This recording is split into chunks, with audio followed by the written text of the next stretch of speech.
Taufik Rahman, kuasa hukum tergugat kasus perdata mertua versus menantu di Pengadilan Negeri Kota Tasikmalaya, menduga dalam persidangan yang melibatkan kliennya ada indikasi tindakan pidana korupsi. Hal tersebut disampaikan pasca persidangan mediasi digelar pada hari Kamis tanggal 11 Januari tahun 2024. Dalam perkara ini ada indikasi tipikor. Oke. Ingat loh, memberi janji-janji kepada hakim saat hukum dengan saya bayar senilai 250 juta, itu indikasi. Makanya saya untuk demi menjaga kehormatan dan martabat pengadilan, kami tadi sampaikan bahwa demi menjaga kehormatan pengadilan kami memilih untuk dilakukan ke pokok perkara. Kenapa? Bahkan tadi bawa uang 250 juta langsung.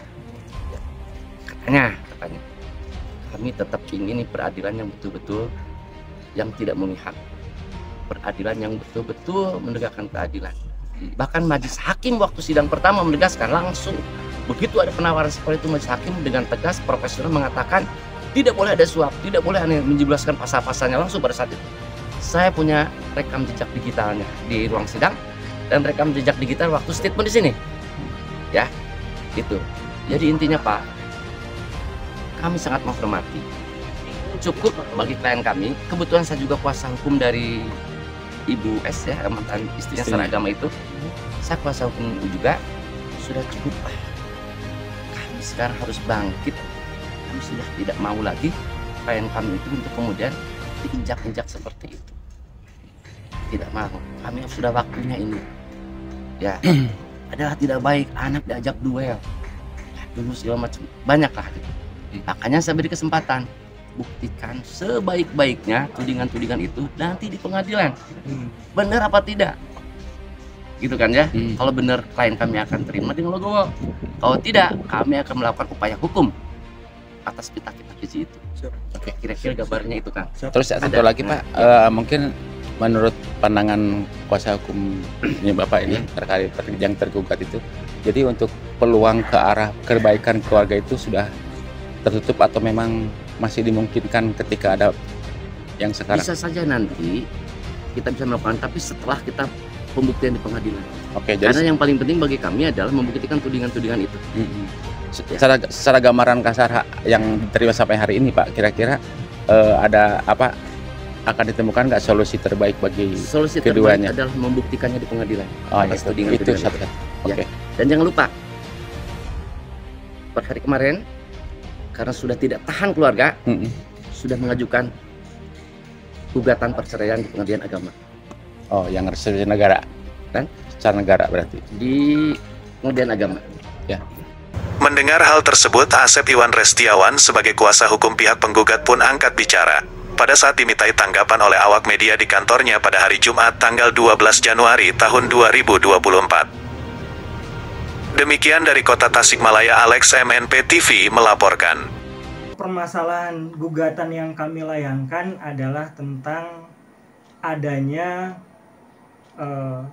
gugatan perbuatan melawan hukum yang dilakukan oleh tergugat karena menempati rumah milik penggugat, sedangkan setelah diminta untuk keluar, tergugat tidak mau keluar sampai saat ini. Ya, sehingga dirugikanlah klien kami karena klien kami yang akhirnya keluar dari rumah tersebut. Kemudian sekarang banyak spekulasi, statement, dan pemberitaan yang melebar dari pokok perkara.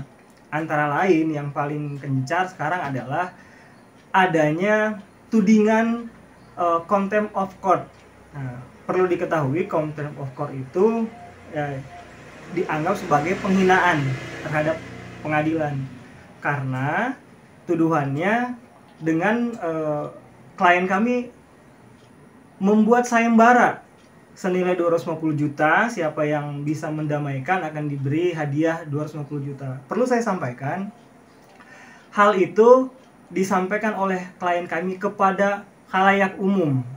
Bisa dilihat banyak pemberitaan-pemberitaan tentang hal itu, dan itu dilakukan oleh klien kami sejak sebelum kami jadi kuasa hukum pun hal itu sudah dilakukan. Karena apa? Saking penginnya klien kami itu berdamai dengan keluarganya. Buat klien kami 250 juta tidak ada apa-apanya kalau bisa berdamai dengan klien kami. Nah, kemudian itu ketika di persidangan disampaikan, memang benar disampaikan dalam persidangan disampaikan, tapi tujuannya bukan untuk pengadilan. Hanya saja klien kami menyampaikan di ruang sidang bahwa klien kami sudah membuat sayembara, siapapun yang bisa mendamaikan mau ngasih 250 juta. Nah, itu oleh kuasa hukum tergugat dianggap sebagai contempt of court. Kemudian disebut ada dugaan tindak pidana korupsi.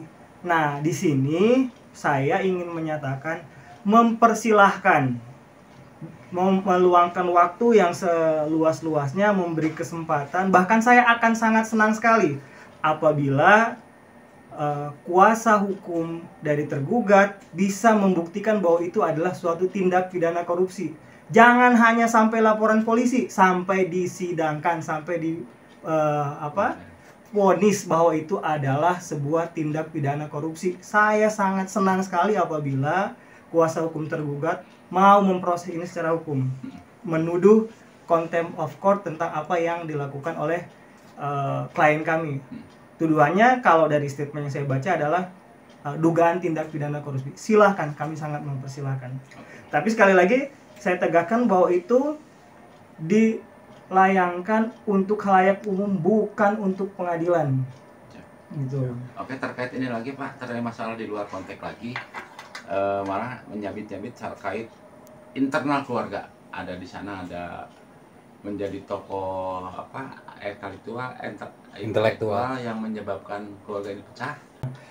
Mengenai itu ada beberapa bagian, memang itu sebagian dari isi gugatan kami.